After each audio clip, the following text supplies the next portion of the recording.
فرنسا مازال تقتل لحد الان. هاد الاساسينا تاع ناهل ماهيش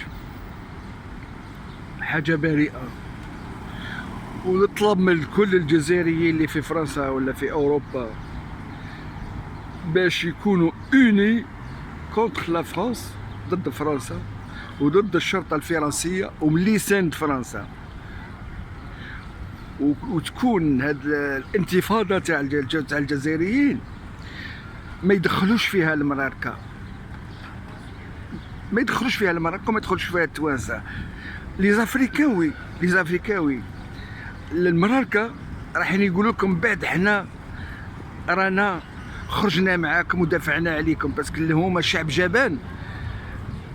جبان لو يصالهم مشكل بحال كيف هذا ما راحش تكون خرجه كيما راهي تاعنا حنا. ولهذا هما المراركه يتخباو في الجزائريين.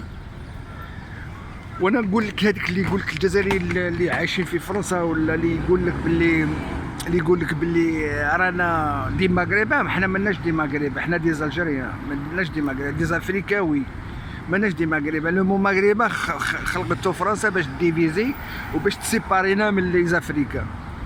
ولهذا حنا رانا افريكا، ماناش مغربه. واللي يقول لك مغربه والمغرب عرب، ما كاين لا مغرب لا برا ولا. ردوا بالكم من المراركه، ما تخلطوهمش، ما تخالطوش لي ماروكان، وما تقيموش لي ماروكا ولي تونيزيا، ما تقيموهمش، لان من قيمتهم ماشي قيمتنا حنا.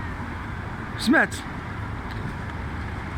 حتى الان راهي صاير كاين بعد دي ديكلاراسيون ويقول لك راهم نخرجوا معاكم لي مغربا، مرحبا بلي زافريكا وماشي مرحبا بلي ماروكا اي تونيزيان.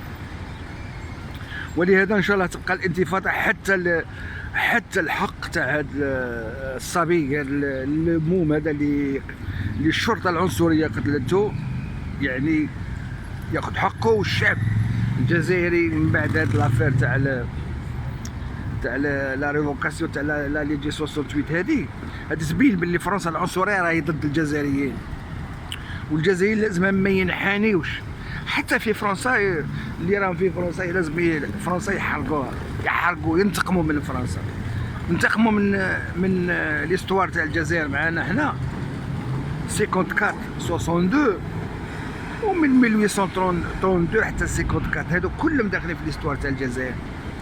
وفرنسا ماهيش دوله يعني اللي تقول باللي راهي دوله يعني ماهيش عنصريه ولا دوله حضاريه، ماشي حضاريه فرنسا شعب هماجي.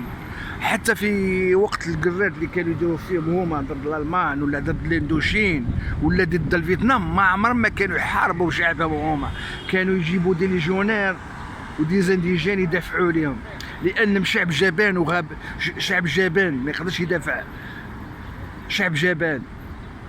المراركه شعب جبان، انا نقول الفرنساويين شعب جبان، يجيبوا الناس يدافعوا لهم، ما يدافعوش على روحهم هما.